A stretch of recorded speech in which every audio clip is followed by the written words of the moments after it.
सभी को मेरा नमस्कार। आज का हमारा विषय है स्वतंत्र प्रेस की अवधारणा। इसका सार रूप में समझने की कोशिश करेंगे। भारतीय संविधान निर्माताओं ने भारतीय लोकतंत्र के भवन के 3 महत्वपूर्ण स्तंभ बताए हैं: विधानपालिका, कार्यपालिका और न्यायपालिका। चौथे स्तंभ की बात करें तो चौथा स्तंभ हमारा समाचार पत्र और प्रेस है।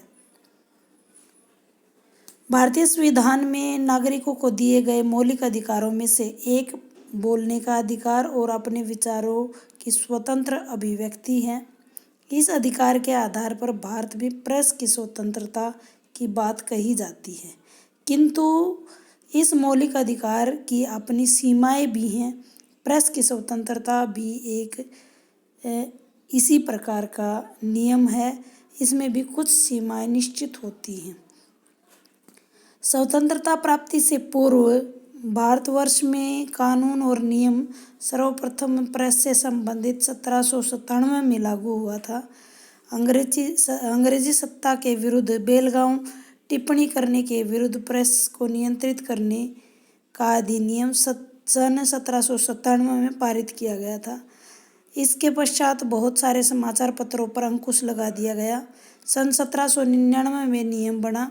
लॉर्ड मिंटो ने सन 1813 पर प्रेस पर अंकुश लगाने के कुछ और नियम कड़े कर दिए गए और इसके बाद 19 अगस्त 1818 में समाचार पत्रों की सेंसरशिप समाप्त कर दी गई। यह स्थिति 1835 तक बनी रही, किंतु इसके पश्चात प्रेस का गला घोटने वाले ऐसे नियम बना दिए गए, अध्यादेश जारी किए गए, क्योंकि समाचार पत्रों में भारत को स्वतंत्र कराने की बार बार बात की जाती थी।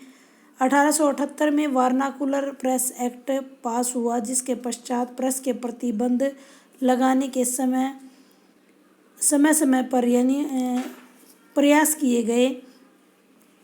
1910 में लॉर्ड हार्डिंग के काल में प्रेस संबंधी नियमों को कठोर करते हुए एक प्रेस एक्ट बनाया गया, किंतु यह एक्ट का कड़ा विरोध किया गया और 1922 में इसे रद्द कर दिया गया। सन 1932 में विदेशी राष्ट्रों के विरुद्ध प्रतिबंध लगाने वाले विदेश संबंधी अधिनियम पारित किए गए और 1940 में नेशनल हेराल्ड नामक एक पत्र पर प्रतिबंध लगा दिया गया। 15 अगस्त 1947 को जब भारत स्वतंत्र हुआ, उसी के पश्चात भारतीय प्रेस संबंधी कानूनों में भारी परिवर्तन हुए। अब स्वतंत्रता के बाद की कैसी स्थिति रही उसका के बारे में हम समझते हैं। स्वतंत्रता के बाद भारतीय संविधान में अनेक स्वतंत्रताओं के साथ बोलने का अधिकार भी दिया गया। यह अधिकार संविधान के 19वें खंड में एकत्रित है, अंकित किया गया है। इसमें वाक स्वतंत्रता के अंतर्गत कुछ अधिकारों का संरक्षण प्राप्त है, जिसमें से वाक स्वतंत्रता ही स्वतंत्र प्रेस की अवधारणा का मूल आधार है। लोकतांत्रिक व्यवस्था में अभिव्यक्ति की स्वतंत्रता का होना उचित ही नहीं बल्कि आवश्यक भी है। इसके होने से स्वतंत्रता का इसके न होने से स्वतंत्रता का कोई अर्थ ही नहीं रह जाता है।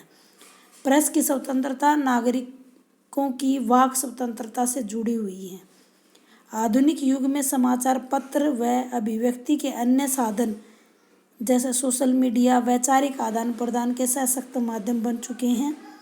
भारतीय संविधान में वाक स्वतंत्रता की बात को स्वीकार करते हुए प्रत्यक्ष रूप से प्रेस की स्वतंत्रता का उल्लेख नहीं किया गया है, किंतु विशेषज्ञों का मानना है कि प्रेस की स्वतंत्रता का प्रत्यक्ष उल्लेख न होने के बावजूद अभिव्यक्ति की स्वतंत्रता में ही प्रेस की स्वतंत्रता निहित है। प्रेस की स्वतंत्रता से तात्पर्य यह नहीं है कि कोई भी व्यक्ति मन चाहे ढंग से किसी के विरुद्ध कोई भी बात कह देगा या लिख देगा। इसके प्रेस की स्वतंत्रता की जो भी सीमाएं हैं, उन सीमाओं में रहकर ही कोई कुछ लिख सकता है या बोल सकता है।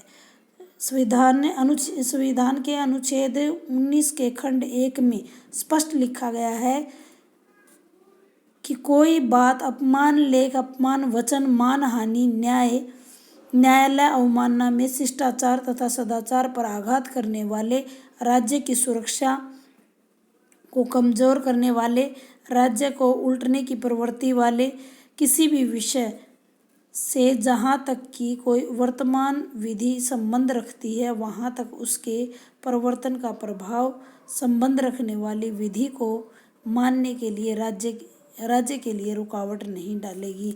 यानी कहने का मतलब यह है कि संवैधानिक अधिकार हमें बोलने के हैं, लेकिन इतने भी नहीं है कि स्वतंत्र रूप से हम कुछ भी किसी की मानहानि कर दें। इसमें कुछ अधिकार हैं जिसका जिक्र मैं आपसे करना चाहूँगी। समाचार पत्र एवं विचारों का मुद्रण व प्रकाशन की स्वतंत्रता तथा मुद्रित सामग्री का लोगों में वितरण व प्रसारण। दूसरा है सार्वजनिक मामलों पर खुली बहस और सरकारी कार्यों की समीक्षा करना और आलोचना करना। यानी सरकार क्या गलत कर रही, क्या ठीक कर रही है, आप अपने विचार रख सकते हैं। सरकार के एकाधिकार नियंत्रण से मुक्त रहकर विभिन्न और विरोधी सूत्रों तथा स्पर्धा के आधार पर तथ्य और सूचनाएं एकत्रित करना। यानी जो भी आप बोल रहे हो उसके लिए आपके पास तथ्य होने ज़रूरी हैं, आपके पास सबूत होने ज़रूरी हैं। सरकारी नियंत्रण व प्रभाव से मुक्त रहकर अपनी योजना के अनुसार कार्य करना। ऐसे किसी भी विशेष कर से मुक्ति जिसके परिणाम स्वरूप पत्र का प्रसारण संख्या सीमित होती हो। पत्र के प्रचार और विक्रय की नीति स्वयं पर निर्धारित करना। वैचारिक नीति का निर्धारण स्वयं करना। सरकारी एवं गैर सरकारी विज्ञापनों के प्रति अंतिम निर्णय स्वयं लेना। अंत में मैं कहना चाहूँगी कि भले ही प्रेस को अनेक स्वतंत्रता प्राप्त हैं, इसका संचालन के लिए कुछ नियमों का पालन करना भी अनिवार्य है। प्रेस की स्वतंत्रता के विषय में शिव प्रसाद भारती का कथन है, यदि प्रेस की स्वतंत्रता का प्रयोग समाज के हितों को असहनीय आघात पहुंचाता हो तो यह स्वतंत्रता, इस प्रकार की स्वतंत्रता पर कुछ बंधन लगाए जा सकते हैं, किंतु इन निर्बंधन न तो मनमाने तौर पर हो न ही आवश्यकता से अधिक परिणामों को लागू किया जा सकता है। यानी कोई भी स्वतंत्रता तब तक सही है जब तक उसका प्रयोग सही रूप में हो। आवश्यकता से अधिक कोई भी वस्तु है या कोई अधिकार है उसका दोहन ही होता है। प्रेस की स्वतंत्रता का अत्यंत एक नाजुक विषय है। प्रेस की स्वतंत्रता उन्मुक्त होकर उच्छृंखल न बन जाए, इसके लिए कुछ नियम और अंकुश लगाना आवश्यक है। यदि प्रेस पर पूर्ण प्रतिरोध लगाने का अधिकार सरकार को दे दिया जाए तो वह अपनी मामूली सी आलोचना करने पर प्रेस पर तरह तरह की रोक लगा सकती है, जिससे लोकतांत्रिक व्यवस्था और शासन व्यवस्था पर चोट पहुंचती है।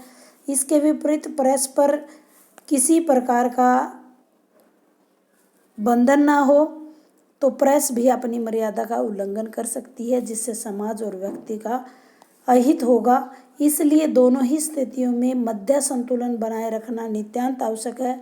स्पष्ट है कि प्रेस की स्वतंत्रता और उस पर अत्यंत आवश्यक नियम दोनों ही जरूरी हैं। इसमें राष्ट्र का, समाज का और व्यक्ति का, सब तीनों का ही हित छिपा हुआ है। भारतवर्ष में प्रेस की स्वतंत्रता और उसके नियमों का फैसला न तो स्वयं प्रेस ही कर सकती है न ही सरकार। यह काम न्यायपालिका को दिया गया है, जो यह फैसला करने का अधिकार रखती है कौन सी स्वतंत्रता उचित है, कौन सी अनुचित, कौन सा नियम सही है, कौन सा उचित है या अनुचित है। इसका संबंध सारा कार्यपालिका पर आधारित है। उम्मीद करती हूँ प्रेस की स्वतंत्रता के विषय में आपको कुछ टॉपिक जो हैं वो क्लियर हुए होंगे। धन्यवाद।